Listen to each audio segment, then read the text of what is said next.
काव्य क्या है?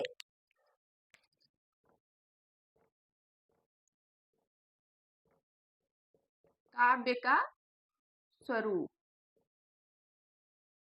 आज हम देखेंगे। हिंदी के आचार्यों द्वारा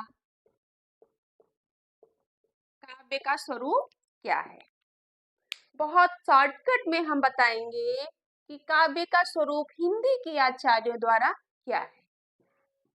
जैसा हमने याद किया है वैसे हम आपको बताएंगे कि हिंदी के आचार्यों द्वारा काव्य का स्वरूप क्या है। हजारी प्रसाद जी मानते हैं कि मानववादी होना चाहिए। इनका दृष्टिकोण कैसा है? काव्य को लेकर मानववादी। वहीं महावीर प्रसाद द्विवेदी जी मानते हैं कि काव्य का स्वरूप कैसा होना चाहिए? उपयोगितावादी। जैसा कि हमारे पाश्चात्य विद्वान प्लेटो जी भी यही मानते हैं।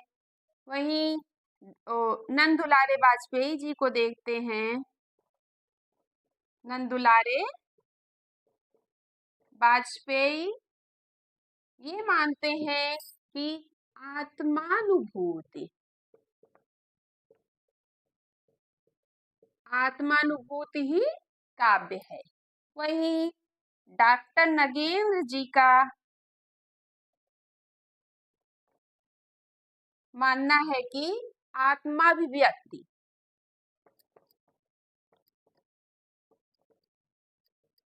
आत्माभिव्यक्ति ही काव्य है।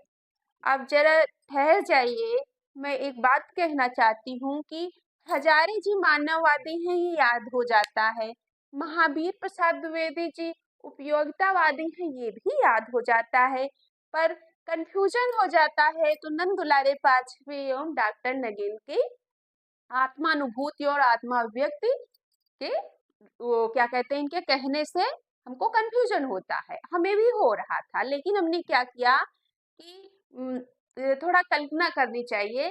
जैसे कि डॉक्टर के पास जब हम जाते हैं तो अभिव्यक्ति करते हैं, यानी कि हमें कोई भी समस्या है, कहीं पर भी पीड़ा है तो हम क्या करेंगे? डॉक्टर से अभिव्यक्ति करेंगे। तो क्या हुआ? डॉक्टर नगेंद्र का अभिव्यक्ति।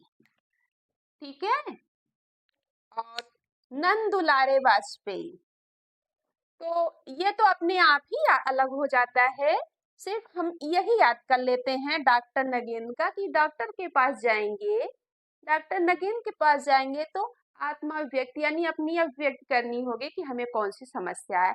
इससे इनके दोनों लोगों में जो कंफ्यूजन है वो दूर हो जाता है और अपने आप ये पूरा याद हो जाता है। तो आज तो सिर्फ हिंदी के आचार्यों द्वारा जो प्रमुख उनकी क्या कहते हैं काव्य को मानते हैं वो हमने बताया।